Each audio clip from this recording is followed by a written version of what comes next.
É terça-feira, dia de comentário com António Vitorino e Pedro Santana Lopes.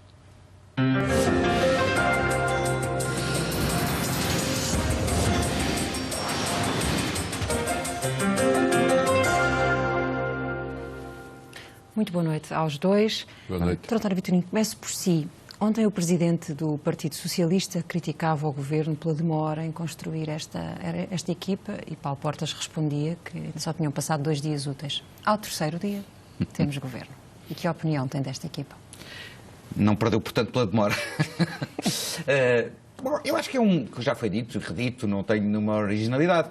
É, em larga medida, um governo de continuidade, no essencial, o grosso da coluna, com algum refrescamento, digamos assim, de algumas pastas.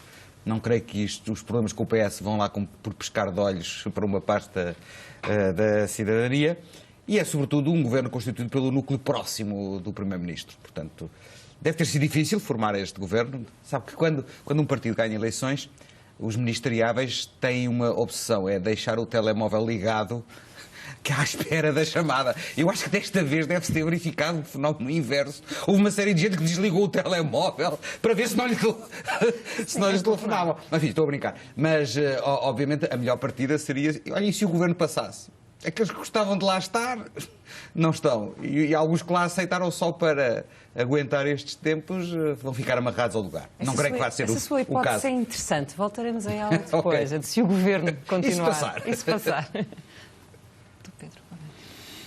Sobre o governo, acho que é um governo equivalente ao anterior, com franqueza, com saídas que eram esperadas. O Ministro da Educação, a Ministra da Justiça, o Ministro Poés Maduro, Saúde. O Ministro da Saúde, esse era mais ou menos esperado, portanto o Ministro da Economia também anunciado, portanto acho que não houve surpresas. Mas com franqueza, acho que há nomes que são recursos internos, já promoções, o novo Ministro da Saúde, a doutora Teresa Moraes, e depois há 1 ou 2 nomes que são, eu diria, boas surpresas. A Ministra da Educação, que conheço, foi vice-reitora da Universidade de Coimbra, que é independente, e o Ministro da Modernização Administrativa, o professor Rui Medeiros, também pessoa respeitada e credenciada. Depois...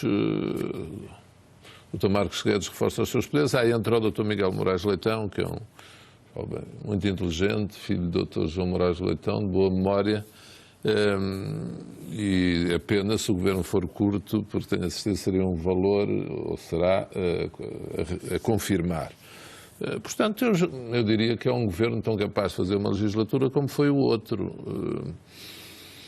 No essencial, está lá Passos Coelho, está Paulo Portas, está o Ministro Mota Soares, Assunção Cristas, Rui Machete continua, foi também a opção de Passos Coelho. Acho que é um governo igual ao outro nesse aspecto, ou seja, nem com mais força, nem com menos esforço. Que sentido faz criar este Ministério da Cultura, Igualdade e da Cidadania que o próprio governo apresenta como uma aproximação ao PS? Foi o governo, eu não ouvi o governo dizer isso. O partido depois, não sei. Cada um namora como quer, não é? Mas não sei.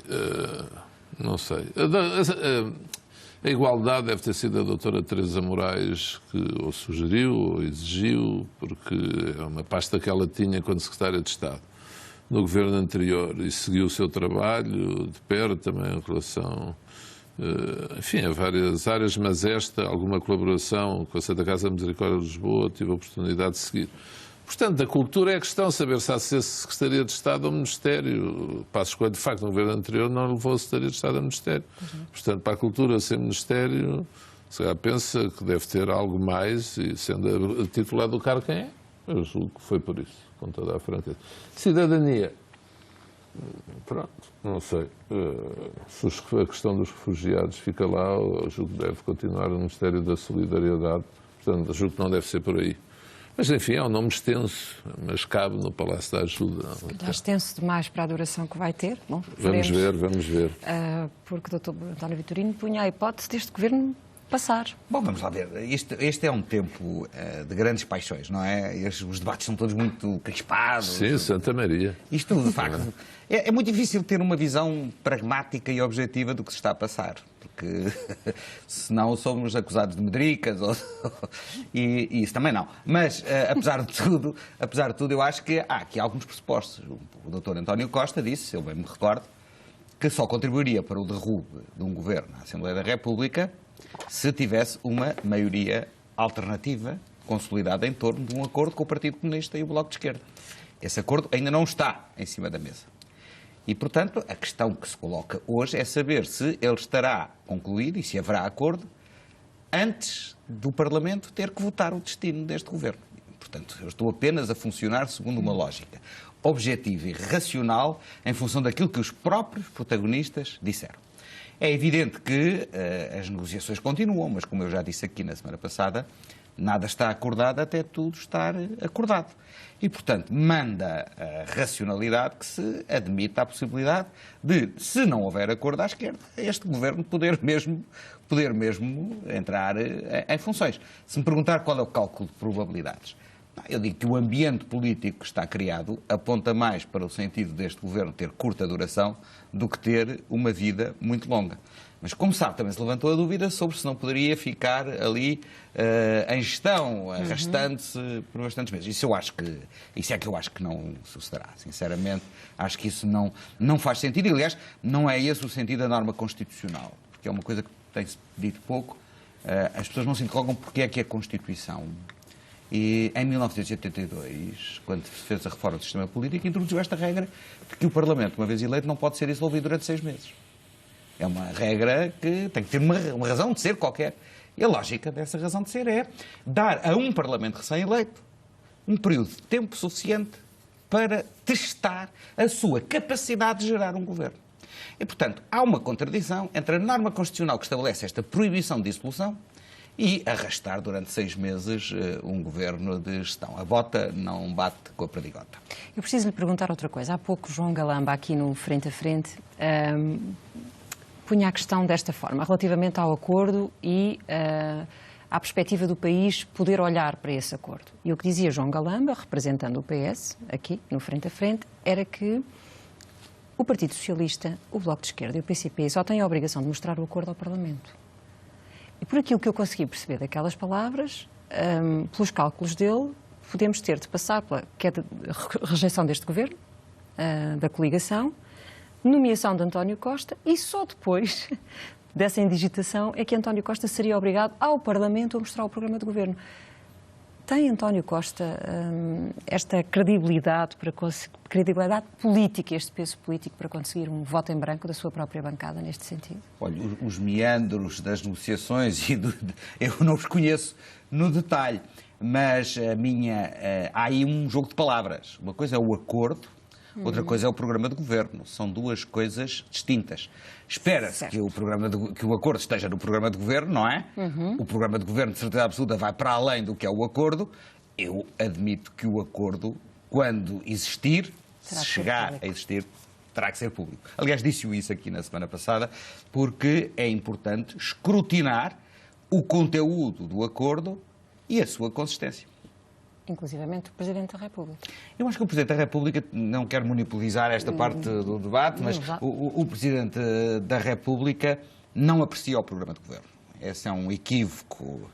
O Presidente da República pode, obviamente, marcar as suas distâncias em relação ao programa de governo em função daquilo que é a sua interpretação pessoal do mandato que lhe foi conferido por sufrágio direto e universal. Agora, não é o Presidente da República que julga se um programa de governo é ou não é suscetível de ser aprovado. Essa é uma decisão exclusiva da Assembleia da República. Mas pode este Presidente da República exigir ao líder do PS em antecedência olhar para o acordo para perceber em que termos está garantida a sustentabilidade, a durabilidade de um governo... Sim, pelas vozes que se ouvem agora, parece que este Presidente da República não pode fazer nada, não tem o direito que assistiu a outros presidentes. Mas eu entendo que sim, que o Presidente da República tem esse direito. Se lhe falam de um acordo de coligação, ele tem o direito de ver esse acordo de coligação. Deixe-me só dizer uma coisa em relação ao que disse António Vitorino. Não estou a dizer que discordo do que ele disse sobre os governos de gestão e a lógica de 6 meses, mas, curiosamente, foi exatamente depois da revisão de 82 estar aprovada e, portanto, ter sido criada esta norma, que caiu o governo de Balsemão, em 12 de dezembro de 82. E o novo governo do Bloco Central, de que o António fez parte, julgo eu, só tomou posse em 9 de junho de 83. Ou seja, 6 meses, o país não acabou, a democracia não morreu, e foi aprovado um orçamento provisório, julgo, a Lei 4 de 83. Sim, foi aprovado um orçamento. Não foi? E depois, quando tomou posse o novo governo, que só ficou com o programa de governo pronto, digamos assim, no final de junho, aí introduziram-se normas de alteração de orçamento, segundo o programa do novo governo. E, curiosamente, foi com esse governo do Bloco Central que veio depois o Fundo Monetário Internacional, porque o país estava numa profunda crise económica. E, portanto, não foi por se estar, neste caso, supostamente estaremos já em princípio de recuperação, mas é só para dizer que houve precedentes, porque é o que me choca nos debates, tenho ouvido todos os dias, e uma canseira de repetição de argumentos que não se aguenta. Desde há semanas, sempre os mesmos argumentos, de um lado e do outro, devo dizer. É que Portugal tem história. Este sistema político tem 40 anos. Quer dizer, estes presidentes são eleitos de sufrágio universal direto. Eu ouvi, e acho que sou insuspeito hoje em dia, de ser sobre o Presidente da República as considerações mais infelizes, mais ofensivas. Até vi artigos de jornal a equipará-lo a Vasconcelos, a tudo isso. Quer dizer, quando o Presidente da República disse menos e fez menos do que outros já disseram ou fizeram em situações que podem ser equiparadas ou não. Está a ver? E, portanto, este caso é um caso paradigmático. Foi o Dr. Pinto Balsemão, presidente deste grupo de comunicação social, quando Primeiro-Ministro esteve 6 meses em gestão. Está a ver? Antes do Natal e depois fez, digamos, o inverno todo, ainda a primavera, ainda entrou no verão, quase chegou ao verão. E pronto, Já aconteceu. agora, só por uma questão de amor à verdade histórica, isso foi porque o Presidente da República, General Yanes, na altura, Sim. entendeu que só deveria haver eleições depois do Governo aprovar o Orçamento de Estado. Eu lembro-me perfeitamente dessa situação, porque eu era deputado nessa altura, e o Presidente Yanes disse: eu vou dissolver a Assembleia no dia X, marcou o dia em que ia dissolver. E a Assembleia, que tinha acabado de receber o Orçamento de Estado, teve ali o período de aprovação do Orçamento, até março, se não me engano, e eu lembro-me que no último dia do prazo em que o General Yanes ia dissolver, estivemos até quase à meia-noite a aprovar o Orçamento de Estado, à pressa, para garantir que havia Orçamento de Estado. Ou seja, houve uma originalidade nesse caso, que foi o Presidente da República, ele próprio, disse que não iria dar posse ao Governo Vítor Crespo, Exatamente, que iria manter recusado. o Governo Balsemão em gestão sem o Dr. Balsemão, foi o Dr. Freitas do Amaral que teve que assumir a presidência, e deu um espaço de tempo para aprovar. Mas há uma lei do orçamento, que eu ainda estive a ver, no 4 de 83, do princípio do ano, já não vou teimar na data. Agora, ou seja, o Presidente da República pode fazer isso. Na altura, não sei se chamaram fascista, ou comunista, ou homem de seita, ou discurso de seita, o Presidente da República impôs as suas condições.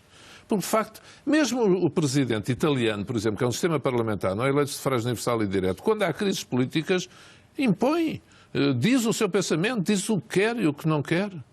Isso que nunca ninguém o ostracizou nem o condenou ao inferno por causa disso, está a ver? E, portanto, é esta coerência de critérios e congruência de critérios que eu acho sinceramente que é preciso, e fica muito mal quando ouvimos determinadas coisas serem ditas como se não houvesse passado no sistema político português.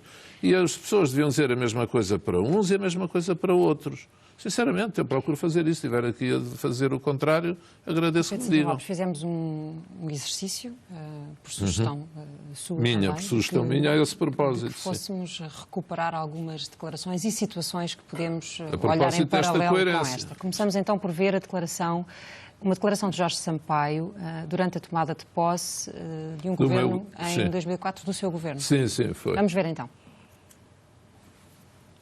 Ao dar posse a Vossas Excelências, devo deixar claro quais são, em minha opinião, os desafios com que o país está confrontado e as exigências que estes impõem ao Governo, assim como reiterar a minha interpretação de sempre sobre os poderes constitucionais e as responsabilidades políticas do Presidente da República.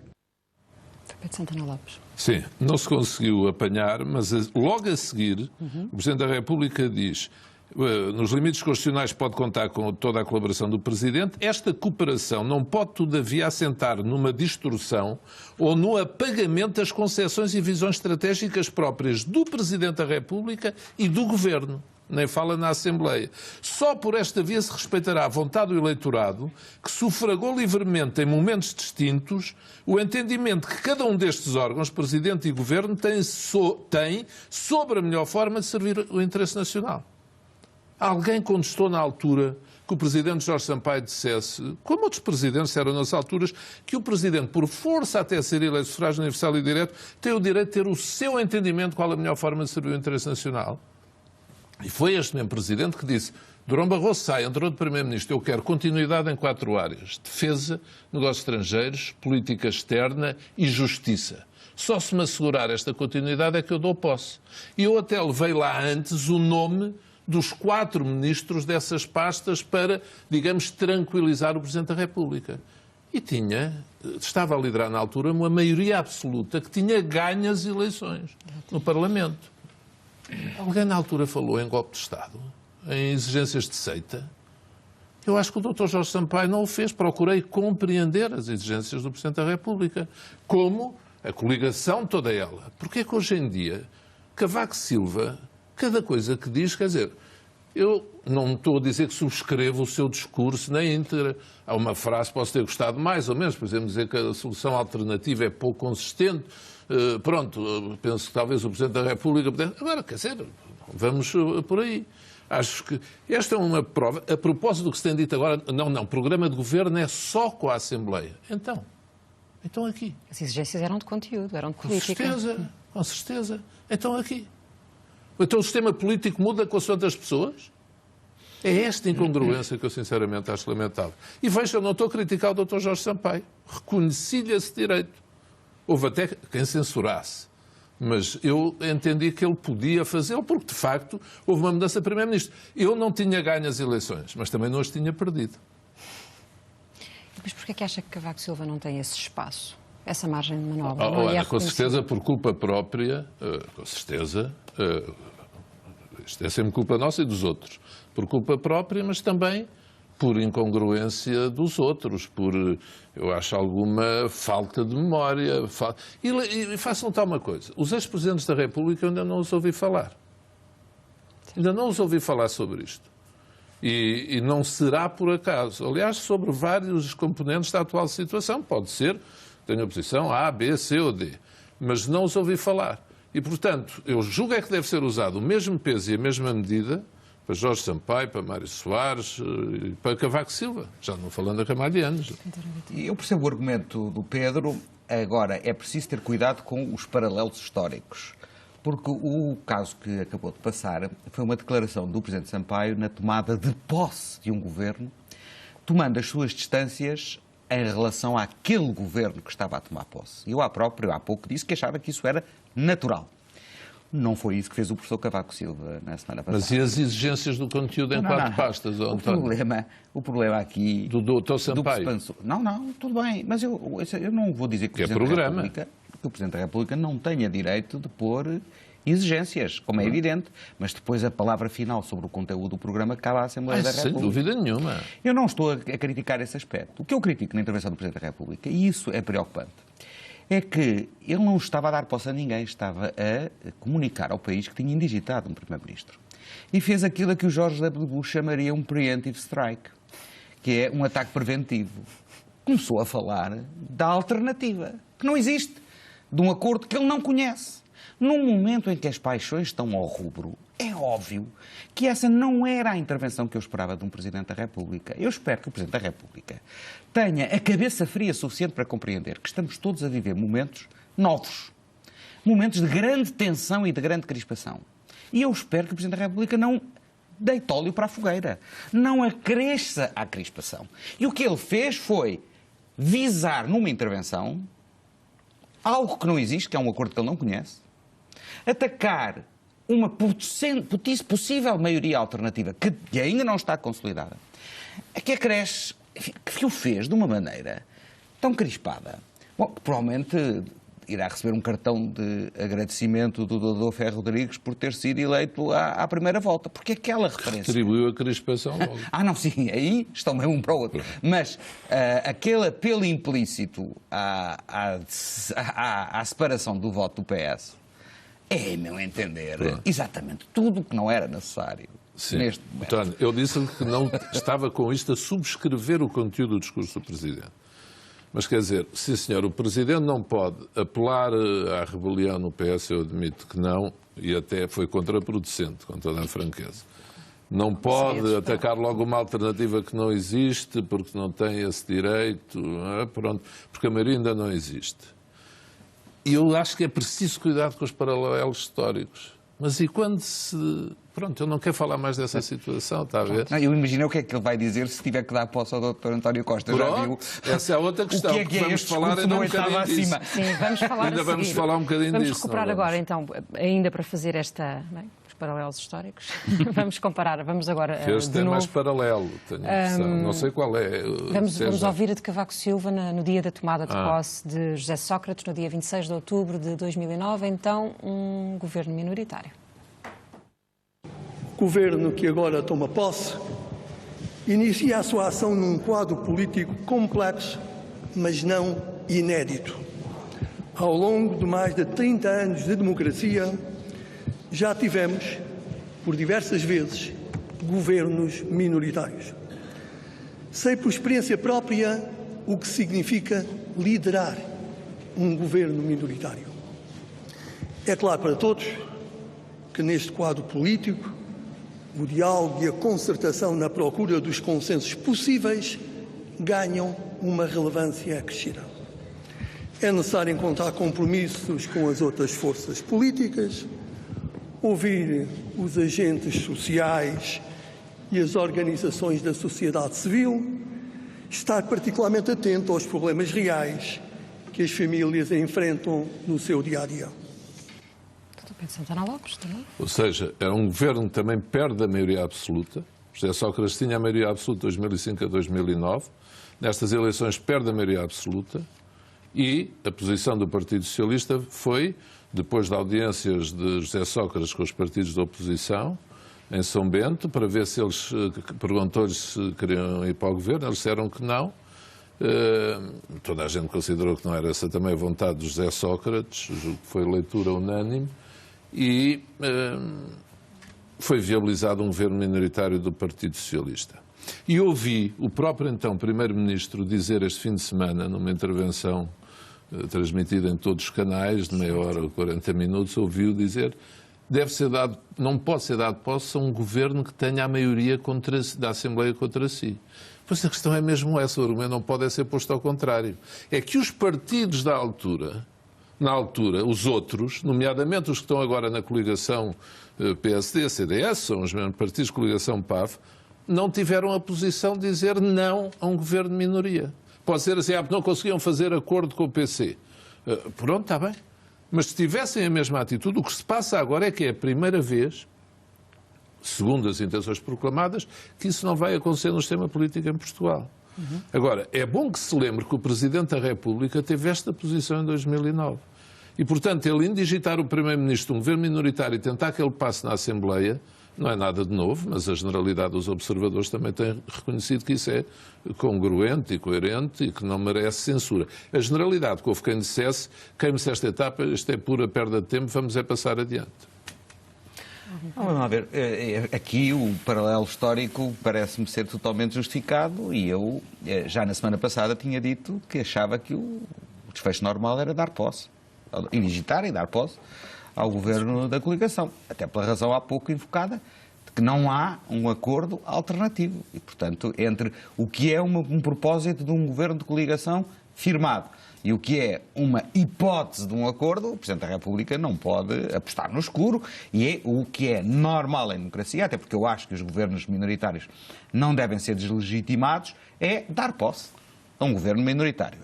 Eu lembro-me também que houve muita gente que criticou o professor Cavaco Silva por ter dado posse em 2009, dizendo que naquela altura ele devia ter exigido um governo maioritário e, portanto, devia ter obrigado os partidos políticos, a começar pelo Partido Socialista, a negociar um acordo parlamentar maioritário. Portanto, aqui eu acho que o que é importante salvaguardar para o futuro é o princípio de que a Constituição não foi alterada e continua a permitir governos minoritários. Pronto, porque essa é uma questão que se foi para o futuro. Se ficam proibidos os governos minoritários. Eu acho que não. Eu acho que não. E por isso, se ficam, temos que alterar o sistema eleitoral, provavelmente. Por isso vejo também que deve-se passar, não por queimar etapas, como disse aqui na semana passada, mas pelo processo parlamentar adequado de apreciação do programa de governo e depois veremos qual é o resultado da votação, que neste momento não está adquirido. E se me permite, é que Cavaco Silva, ao fazer isto, como se vê, tem precedentes, pronto, e depois teve aquela parte do discurso, eu diria, mais ousada. Quer dizer, na prática, este é o drama das pessoas que estão a terminar mandatos. Fica completamente sozinho na praça e debaixo de fogo. Eu diria que quem é... Quer dizer, é absolutamente extraordinário. Eu não venho aqui falar por Cavaco Silva ou defender Cavaco Silva, mas é extraordinário porque eu não ouço intervenção nenhuma. Aliás, constitucionalistas de direito é uma coisa que eu acho, olha, não existe no país. Vi agora um que foi para o governo de centro-direito, nem sei se é nem se não, apresentado como constitucional. Não há. Têm todos quase as mesmas opiniões e são constitucionalistas de esquerda. Eu sei que não tenho. Ainda ouvi o professor Jorge Miranda, por exemplo, defender a possibilidade de um governo de iniciativa presidencial. Mas o professor Marcelo Rebelo de Sousa, por exemplo, que ainda é Conselheiro de Estado nomeado por Cavaco Silva, foi ele, Dias Loureiro, Leonor Beleza e o professor Dr. João Lobo Antunes e o Dr. Bagão Félix, foram os 5 indicados por Cavaco Silva e veio demarcar-se nitidamente também da posição de Cavaco Silva. Por outras razões. E é por isso que vamos ouvir por outras razões. É uma angústia de candidato presidencial. Aquilo que vamos ouvir a seguir. Marcelo Rebelo de Sousa, este sábado, que passou num discurso que fez na Voz do Operário. Não há nomeação, exoneração ou dissolução anunciadas. Isto é, a apreciação a fazer quanto ao exercício de qualquer destes poderes deve ser feita no momento exato em que se coloca ou não a necessidade nacional desse exercício. Não meses antes, nem anos antes. A segunda, no que depender de mim, tudo farei para tentar não onerar o meu sucessor com problemas evitáveis relativamente ao exercício destes poderes do Estado. E essa é uma responsabilidade enorme que eu assumo em relação aos próximos 5 anos. É, de facto, trabalhar desde o primeiro dia no sentido de aplanar os caminhos, de fazer aquilo que há pouco vos disse que fez o Presidente Jorge Sampaio relativamente ao então Primeiro-Ministro António Guterres ou então líder da oposição Marcelo Rebelo de Sousa, que é criar as pontes, criar as empatias, que são de ideias, que são de estratégias, que são comportamentais. Esse é um longo processo, é um difícil processo, mas é um processo essencial. Pedro Santana Lopes, e esta declaração? Tem muito significado político. Vemos aqui que há uma invocação do modelo de presidente que é o Dr. Jorge Sampaio. Eu não sei a que ponto é que se refere. Agora percebi, entre Guterres, pensei que era uma terceira travessia do Tejo que eu desconhecia. É entre António Guterres e Marcelo Rebelo de Sousa. Só se foi essa, porque acho que o mandato de Sampaio não se caracterizou propriamente por fazer pontes. E quando um candidato do centro-direita invoca como seu modelo de presidente o Dr. Jorge Sampaio, eu penso que tem um profundo significado político. Não é por causa de ter sido eu, na altura, a estar naquele sítio, no sítio certo, na hora errada, ou seja o que for, ou no sítio errado, na hora errada.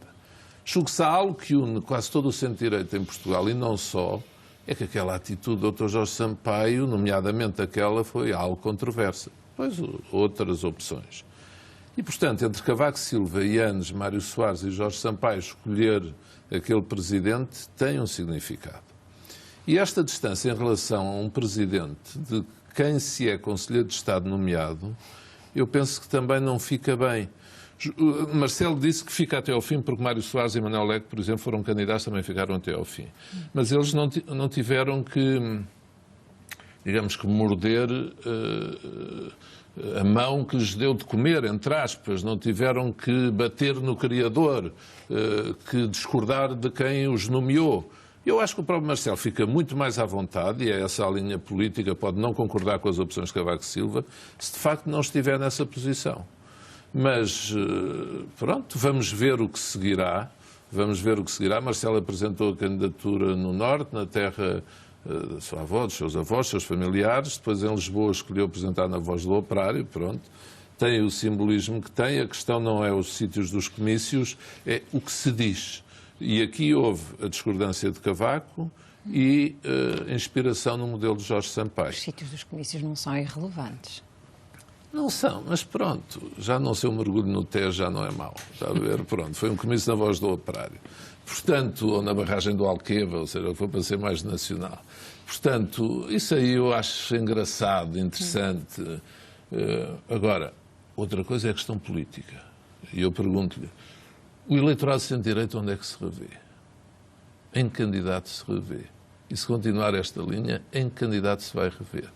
Porque todos nós sabemos ler não nas estrelas, mas nas palavras das pessoas. Ou seja, na sua opinião, está a faltar um candidato à direita de Marcelo?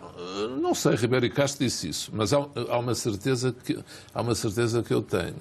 É que as pessoas que sofrem pela candidatura do professor Marcelo, para elas seria um descanso ver o Dr. António Costa nomeado, como têm dito dia após dia. Ou seja, a história repete-se, às vezes, mais do que aquilo que nós julgamos, mesmo tendo cuidado com os paralelismos. Porque se ouvir as opiniões, as análises e os comentários, não, Cavaco vai dar posse a António Costa, de certeza. Porque é lógico que dê, porque o Cavaco quis dizer não foi aquilo que ele disse, foi o contrário do que ele disse e de certeza que vai dar posse. Está a ver? Porque é aquilo que se falava, não deixar a batata quente até lá. E porque nós não sabemos, de facto, ainda não falámos dos governos de iniciativa presidencial, não sabemos qual vai ser a opção final de Cavaco Silva. Agora, Marcelo nitidamente marcou-se.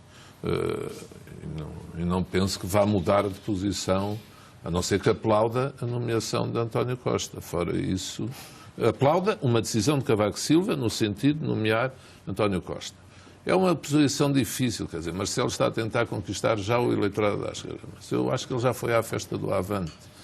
Está a ver? Não precisa agora de andar sempre preocupado, porque senão falta o outro. Que leitura faz desta mensagem, deste excerto em concreto, que é de facto... Bom, o professor Marcelo, não este, o candidato, o outro, o comentador, sempre disse que a direita, para ganhar as presidenciais, tinha que ganhar votos à esquerda, porque não haveria uma maioria direita. E os últimos resultados eleitorais mostram que a base de partida dele são 38%. Isso não chega para ganhar.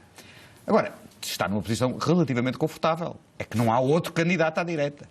Portanto, muito contristados, o voto natural desses 38% é Marcelo. E, portanto, ele parte à conquista daqueles dois estádios da Luz que permitiram ao Dr. Mário Soares ganhar e que são do outro campo. E que pode ser sensível ao exemplo do Dr. Jorge Sampaio como Presidente da República. Há, contudo, um ponto que eu acho que é incontornável, que é, obviamente, que a decisão que o Presidente Cavaco Silva vier a tomar terá um impacto incontornável na maneira como o próximo Presidente da República vai iniciar o seu mandato. E, portanto, o Dr. Marcelo, estando convencido que vai ganhar, o que é legítimo, a função das sondagens, está também, de alguma forma, a fazer aquilo que eu há pouco disse que o professor Cavaco Silva fez, a preemptive strike, um ataque preventivo, quer dizer, não me deixes a tarefa de ter que decidir o destino de um governo de gestão que se arrasta penosamente, ou, pior, de ter que anunciar logo que vou ter que dissolver o Parlamento um mês depois de tomar posse. António Vitorino, mas ao fazer esta declaração, o que Marcelo Rebelo de Sousa prevê também é que Cavaco Silva ficou sem margem de manobra para poder dar posse a esse governo de António Costa, ou não? Eu acho que essas interpretações são precipitadas, para lhe ser totalmente sincero. Pois, essa é uma questão. São precipitadas. Eu não estou a dizer que não nem que sim. Eu estou a dizer que o corolário do que o Presidente da República disse está envolto numa grande ambiguidade. E, portanto, eu não me atrevia agora aqui a arriscar qual vai ser a atitude do Dr. Cavaco Silva, afinal, depois do Parlamento, eventualmente, vir a chumbar o governo do PSD e do CDS. E, de alguma maneira, há que dizer o seguinte: essa margem de ambiguidade é a margem de poder que lhe resta. Já não tem outra. Porque manifestamente não estabeleceu as pontes, manifestamente o seu grau de exigência não foi satisfeito. Ele disse: eu quero um acordo maioritário, não lhe vai ser apresentado, não lhe foi apresentado um governo maioritário, e portanto agora a margem de poder que ainda resta, ou de influência, se preferirem, do Presidente da República, é manter na penumbra que atitude toma na eventualidade do governo ser derrubado dentro de 10 dias ou coisa assim na Assembleia da República. Mas eu admito que seja muito sintético. Aquilo que a Ana disse, que possa ser essa a previsão de Marcelo Rebelo de Sousa, que teve um mérito nesta intervenção, é que deu a entender, não vou dizer que disse, o que faria ou qual é o seu ponto de vista que é diferente do de Cavaco Silva. O que há uma semana tinha dito, era bom que os candidatos dissessem qual é a sua posição sobre esta matéria. E Marcelo vai dizer, é preciso incluir e não excluir. E com isto e com mais palavras que disse, tornou claro que não tinha o mesmo pensamento que Cavaco Silva. E isso eu penso que é positivo. Meus senhores, muito obrigada. Voltamos a encontrar-nos aqui na próxima terça-feira. Boa noite. Fazemos agora uma pausa breve para intervalo. Até já.